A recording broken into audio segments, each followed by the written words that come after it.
नमस्कार साथियों, मैं प्रेम नारायण सिंह पाल। आज युवा दस्तक और लोकतंत्र की टीम जो अलग अलग क्षेत्रों में, अलग अलग विधानसभाओं में 26 जनवरी से एक कारवां को प्रारंभ करके बुंदेलखंड की 19 और बुंदेलखंड के समीपवर्ती घाटमपुर, अकबरपुर, रनिया और भोगनीपुर विधानसभाओं में जाकर के युवाओं से संवाद कर रहे हैं। उन संवाद के क्रम में, उस संवाद की यात्रा में आज हमारा कारवां आज आ पहुंचा है अकबरपुर रनिया विधानसभा के ग्राम नाहरीबरी में।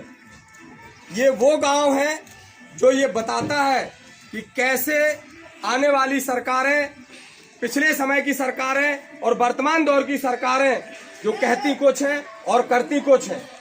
तमाम लोग आते हैं, अपने अपने विचार व्यक्त करते हैं, अच्छे अच्छे भाषण देते हैं, लच्छेदार बातें टीवी पर परोसी जाती हैं, किंतु जमीनी हकीकत क्या है आज हमको आप लोगों को रूबरू कराते हैं। इस दौर में जहां लोग भारत के शहरों को, कहीं किसी को क्वेटो बनाना चाहता है, कोई किसी को लंदन बनाना चाहता है, कोई किसी की तुलना शिकागो से करता है, कोई मॉरिशस बनाना चाहता है। उस दौर में जहां एक क्लिक के बाद लोग दुनिया का दर्शन कर लेता है, जहां आधुनिकता की तमाम परिभाषाएं परिभाषित होती हैं, उसी दौर में आज हम जिस जगह खड़े हुए हैं उस बस्ती के लोग जो मेहनत करते हैं, मजदूरी करके जीवन यापन करते हैं और उस जीवन यापन, कठिन परिश्रम, कठिन दिक्कतों का सामना करने के बाद जो एक एक पैसे कमाते हैं, उसके बाद भी सरकार को एक कर के तौर पर पैसा भरते हैं, राष्ट्र के निर्माण में अपना योगदान देते हैं। लेकिन इस राष्ट्र को निर्माण करने वाली, राष्ट्र को मजबूत करने वाली तथाकथित सरकारें या वो राजनेता कहाँ हैं? उनकी नजर यहाँ क्यों नहीं पड़ रही है? आखिर क्यों एक बड़ा वर्ग अपने आप को अपेक्षित महसूस कर रहा है? क्या राजनीति सिर्फ उन लोगों के लिए है जो चाक चौबंद होकर के रहते हैं? क्या राजनीति सिर्फ उन लोगों के लिए है जो बालू खनन करके अपने समाज को आगे कर लेते हैं? क्या राजनीति सिर्फ उन लोगों के लिए है जो लोग सड़कों पर के जाकर के सरकार के कार्यों में हस्तक्षेप करते हैं, विरोध प्रदर्शन कर लेते हैं?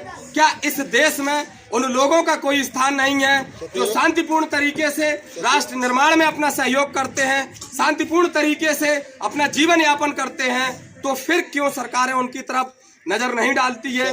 फिर क्यों सरकारें इन सपेरों के साथ न्याय नहीं कर रही है?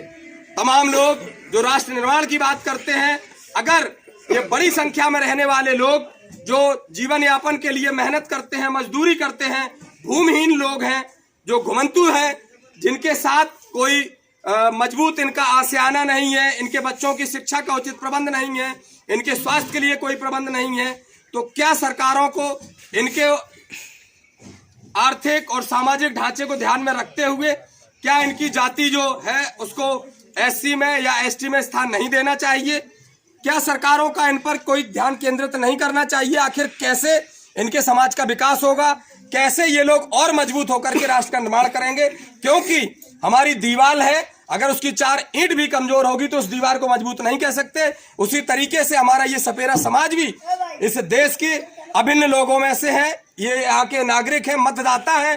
तो अगर चूंकि महात्मा गांधी जी कहा करते थे कि अगर देश को गुलजार करना है तो देश के गांव की अंतिम झोपड़ी जब तक गुलजार नहीं होगी, हम गुलजार या विकसित राष्ट्र की परिकल्पना नहीं कर सकते।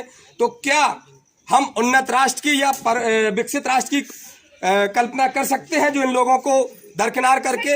या फिर कोई ऐसा समय आएगा जो इनके आवाज को बुलंद करेगा, इनकी मजबूती बनेगी और इनको ये एहसास दिलाया जाएगा कि हाँ, हमारा देश आजाद है और हम इस आजाद देश के आजाद नागरिक हैं, हमारा भी यहाँ को हक और अधिकार है।